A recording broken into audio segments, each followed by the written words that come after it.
Bismillahirrahmanirrahim. Salam alaikum. Je remercie les organisateurs de ce séminaire après avoir accepté ma présentation intitulée Phase Stability électronique, magnétique, élastique, and thermodynamic properties of V2MNGA Crystal Compound. Récemment, les alliages cristaux à base de V2 attirent beaucoup d'attention grâce à leurs propriétés, sont des demi-métaux ferromagnétiques, des semi-conducteurs spin gapless ou des fils magnétiques pour les utiliser dans plusieurs applications spectroniques, optoélectroniques, thermoélectriques.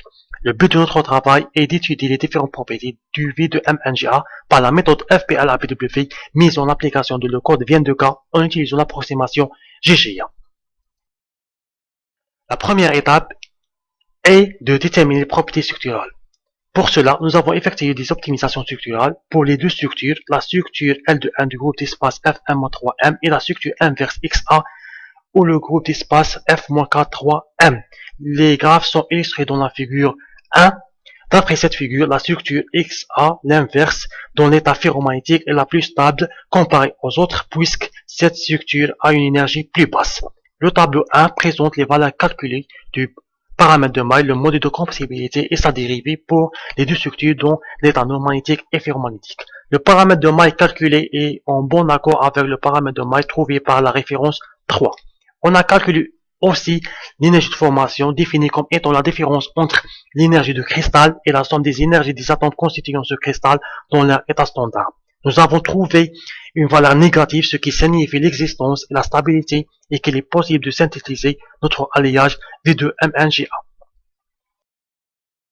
Le tableau 2 présente le moment magnétique total et par atome pour V2MNGA. Les résultats sont en bon accord avec les résultats de référence 3.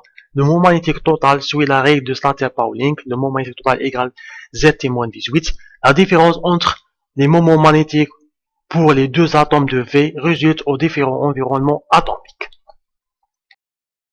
Calculer aussi les propriétés électroniques, la structure de bande et la densité θ. À partir de la structure de bande, notre alliage V2MNGA est un demi-métal, puisque la structure de bande spin-up en bleu présente un comportement métallique et pour le spin-down en rouge, un comportement semi-conducteur à gap direct. Le calcul de la densité θ permet de mieux comprendre la structure de bande et connaître la nature et les états responsables de liaison. La densité θ montre trois régions. La première région est dominée par les états S de l'atome Ga. La deuxième est dominée par les états D de l'atome Mn avec une contribution des états P de l'atome Ga. Et la troisième est dominée par les états D des atomes Mn et V. On passe aux propriétés élastiques. Le tableau 3 et le tableau 4 présentent les constantes élastiques et mécaniques. On remarque que les critères de stabilité C11 moins C12 supérieur à 0, C44 supérieur à 0, C11 plus 2 C12 supérieur à 0 sont satisfaites.